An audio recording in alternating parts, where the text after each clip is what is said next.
A little bit about myself. Yes. Okay, so I am visiting again the former Soviet Union, giving some lectures on political and legal philosophy.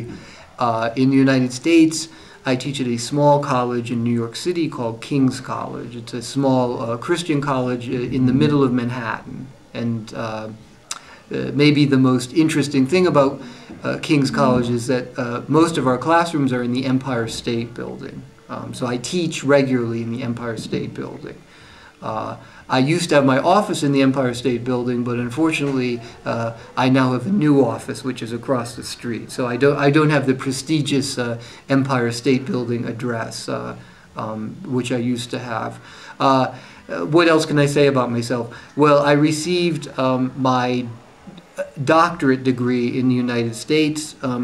My specialty was political philosophy, and my degree in the United States is called a degree in politics. I received my master's degree and my doctorate degree from Princeton University. And I work in New York City. I teach at, as I said, at King's College, but I now live in Princeton, New Jersey, which is about 1 hour from Manhattan. And last year you were a teacher in one of the Russian universities? I taught at the State University of Irkutsk. I taught there. In fact, it was 8 years ago. I received the invitation, so it was academic year 2002 to 2003. So I was there for a whole year. So I returned to the United States in July 2003, and I arrived in Irkutsk in August 2002. So it was almost a full year. Yes, and you have a large experience, and can you compare Russian people and Americans? What is common and what is different?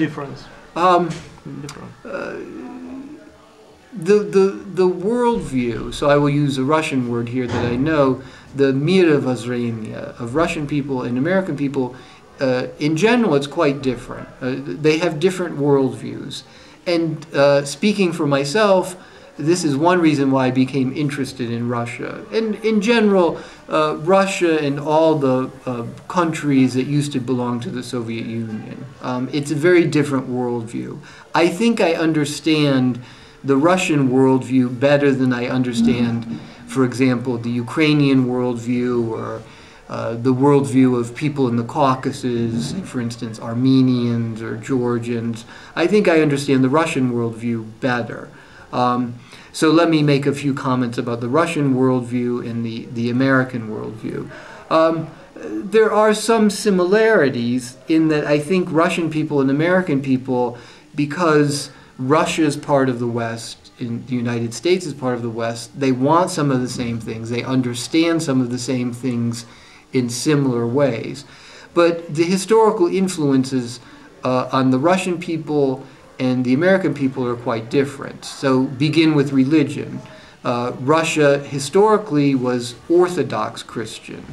And then in the 20th century, for most of the 20th century, Russia was officially atheist because of the Soviet Union.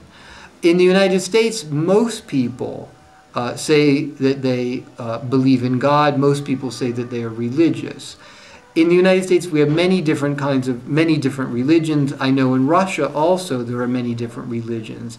But I think in the United States, it's unusual for somebody to say openly that he is against religion or that he is an atheist. But in Russia, it seems to me, many people are indifferent to religion. And it is difficult to know if in Russia today maybe a religious renaissance or rebirth is taking place. We are in Western Ukraine now, and it seems to me the people in Western Ukraine are probably more religious from appearances. From what I see, these people are probably more religious than people in the big cities in Russia, for example, Moscow and St. Petersburg. So I do not know if in Russia now, if there is a religious renaissance or rebirth. So that's one important difference. I think in general, American people probably are more religious, or they believe that they are more religious. And American people, in general, they don't have such a good opinion of people who say that they are atheists or that they are against religion. What else can I say? Well, American people are very practical people, and maybe Russian people are not as practical as Americans, and maybe Russian people, they do not understand how practical Americans are. And by this I mean that most American people are middle class. The biggest class in the United States is the middle class. It seems to me in Russia today you have a small middle class. It's a growing middle class, and I think in general that's a good thing. You have some people who are extremely rich. You have some people who are very comfortable, but not extremely rich. And then you have a middle class, and it seems to me, according to the newspapers and journals that I read, that the middle class in Russia today is maybe about 10 to 20% of the population. Maybe 10 to 20%, maybe a little bit bigger in the big cities, maybe smaller in cities far away from the center. And there are, unfortunately, a lot of people who are poor in Russia today, at least in comparison with the United States. Maybe all of us need to remember that when we talk about poverty, we need to think of different countries in the world, because to be poor in Russia, it's probably not as bad as being poor in Africa, okay?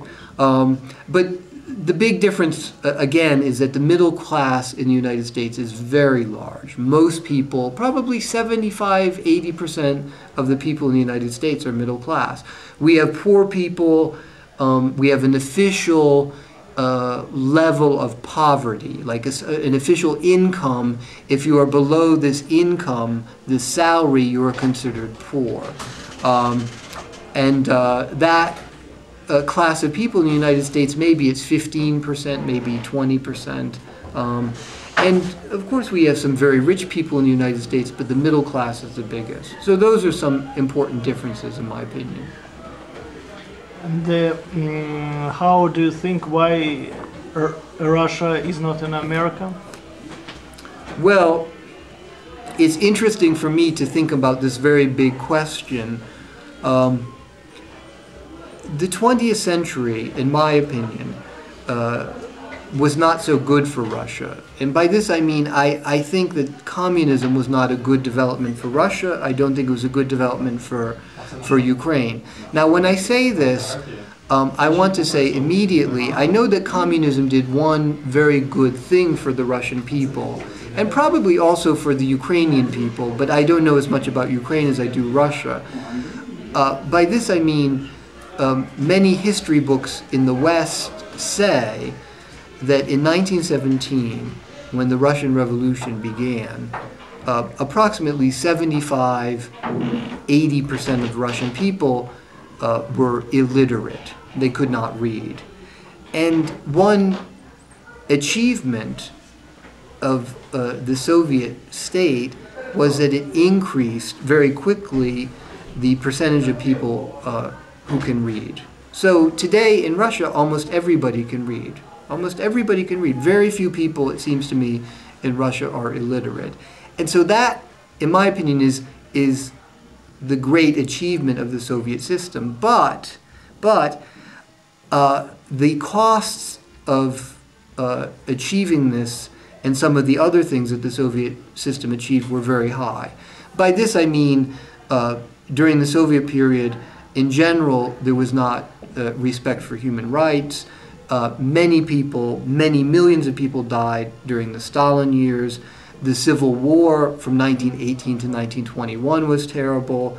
And then also, after Stalin died, when Khrushchev was leader, Khrushchev was in power until 1964, and he was removed from power in 1964. In the period from 1964 until about 1985, when Gorbachev became leader, it's called I think in Russia, as well as in the United States, it's called the era of stagnation in the Soviet history.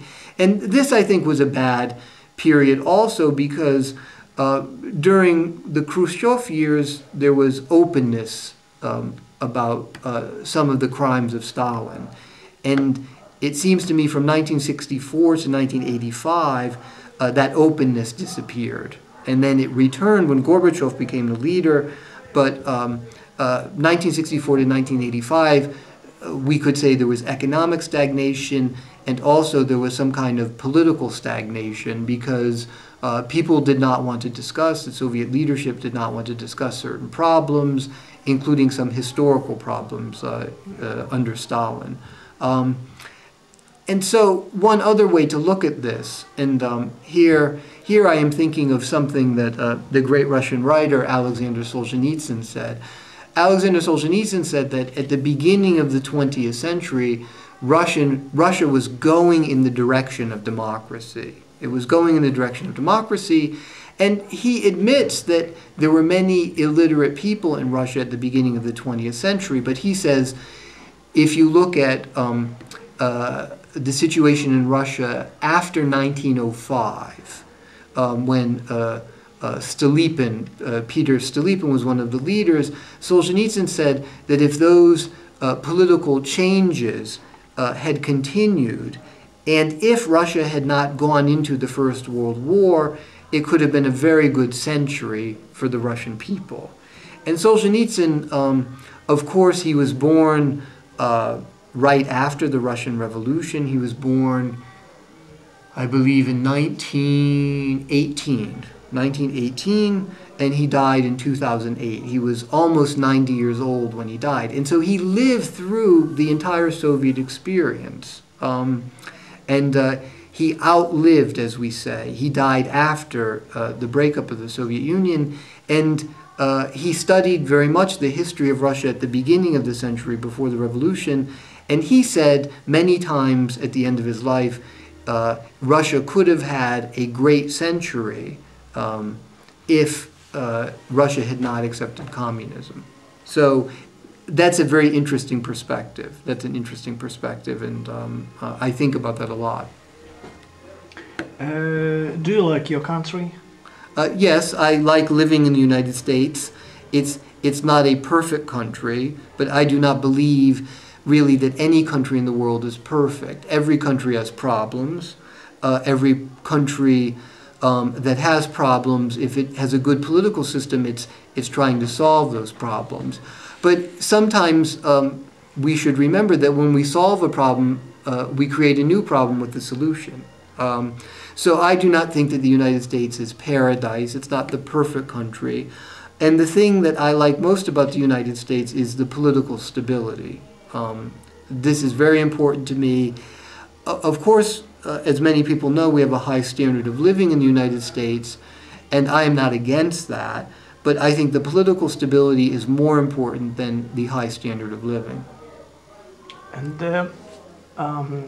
what does it mean to be American patriot? To be an American patriot? Well, in my opinion, it means that a person who is living in the United States and who is a citizen of the United States, it's okay to say, I love this country, and I love the people, and I respect the institutions. I think the institutions are good. But to be a patriot, in my judgment, in my opinion, means that one should also think critically about many things in one's country. So, example, I think critically about American history. And when I say that the United States is not a perfect country, I mean there have been problems in American history from the beginning, very serious problems. The biggest problem in American history, in my opinion, was slavery. And this was a very serious problem that led to the American Civil War in the 19th century. And unfortunately, after slavery, relations between whites and blacks in many states, especially in the South, still were not good. So when I think about patriotism, I think about also the need, the importance of thinking critically about some things in the United States. And so I do not think, for example, that in international relations that the United States is always right, that the United States always does the correct thing or the best thing in international relations. Sometimes I support the United States when it acts in international politics, but sometimes I criticize my country. And I think it's okay to be a patriot and criticize your own country.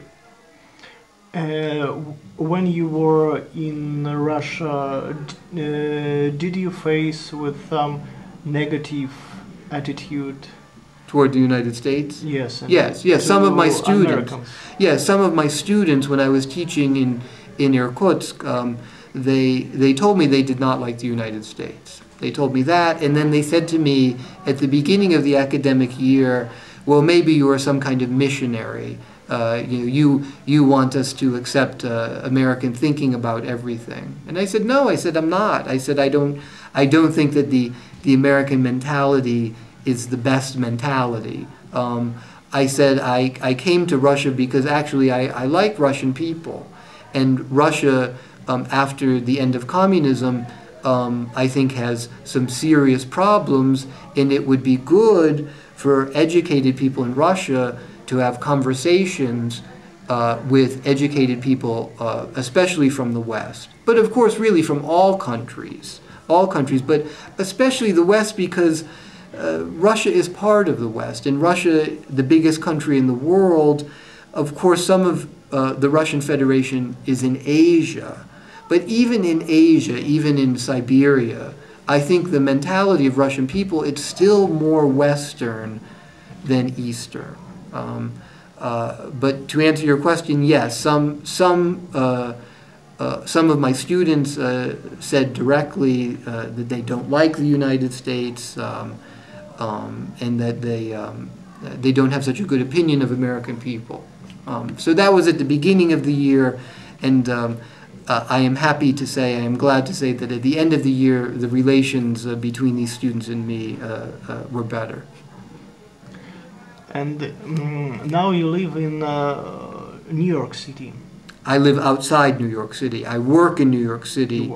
I work in New York. I was living in Manhattan for 2 years, and in some ways it's a great city, but it's a very big city, and it's noisy, and it's in some parts a little dirty, and it's not me. I prefer an academic town, an academic environment, which is why now I live in Princeton. But I like New York. I just don't want to live there. It's pleasant for me to work in New York, and when I finish my teaching, sometimes my students and I, we will do something in Manhattan. We will go to see a film together.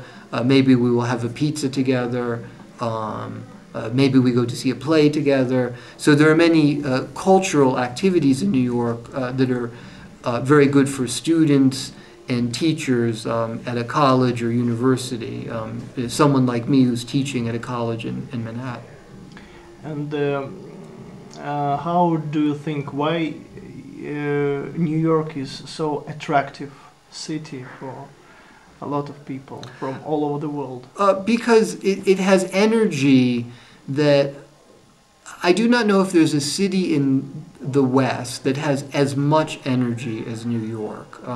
And what do I mean by this? I mean, well, in the United States we say New York never sleeps. It's the city that never sleeps. And literally this is true. You know, the subway in New York, it goes 24 hours a day. And I am not sure this is a good idea. You know, I think everybody should rest a little bit, even the people that work on the subway. But the mentality of New York is everything goes 24 hours a day. Like the city goes 24 hours a day. Of course, most businesses, most firms, they close in the early evening or the late afternoon, and people go home. And most people in New York live a normal life. But The energy of the city is associated with, it's linked to the fact that there are many things in the city that continue all during the night. New York is also the commercial center of the United States. There's no doubt about this. It's the commercial center of the United States, and that's part of its energy, and it's also the cultural center of the United States. There's a difference. It's not the entertainment center of the United States. Hollywood is the entertainment center, but New York is the cultural center. Like the high culture in the United States comes from New York. The best theaters, most of the best writers live in New York or near New York. The best artists, all the good artists in New York, all the good artists in the United States, it seems to me, they want to be in New York. They want to be in New York. New York is more important than Los Angeles or Chicago or San Francisco. If you are an artist, you want to be in New York. We have 4 minutes. Okay. David, do you mind, what is a human right and what is a human dignity? Human right and human dignity. Yes. Oh, those are very big questions. Those are very big questions. Well, generally, when we talk about a human right, generally we talk about a protected liberty, something that is guaranteed, that has a special status, and it's a status that every man and woman has against public authority. And some human rights are described as negative, and some are described as positive. But negative human rights or positive human rights, both of them are important. So, for example, a very important human right is the right to vote in elections. If a person does not have this right, then politically it's very dangerous. It's very dangerous. The best way, in my opinion, to have a good political system is to have regular elections in which all of the men and women can vote. So that's not a negative right. The right to vote, it's like a positive right. A negative right is when we say that the government cannot censor literature, for example, or the government cannot force people to be religious. So there is freedom of religion. It's a private choice. It's a protected liberty. That's my understanding of a human right. And human rights are related to some idea of human dignity. If we ask the question, why do people have human rights? It seems to me we must talk at least a little bit about human dignity. We must talk a little bit about human dignity. And when we talk about rights and human dignity, we mean that human beings have dignity that they cannot completely lose. Let me explain just a little bit. Human dignity, even if a person commits a crime, we believe in the West that that person still has some dignity. For example, if a person commits a crime and many people see the person commit the crime, the person is still entitled to a fair trial. A fair trial, because that's something that is required by human dignity. It's a requirement of justice related to the idea of human rights and human dignity. Okay. Thank you very much, David. Oh, my pleasure. My pleasure. I'm happy to try to answer your questions, and it was good to talk with you. Yes, I was so happy to have an interview with you. Okay. Thank you. Okay. Great. Very good. And so you will put this on your website? Yes. Okay. All right. So when you are done, you send it to me, the link. Yes. Yes. Because I will be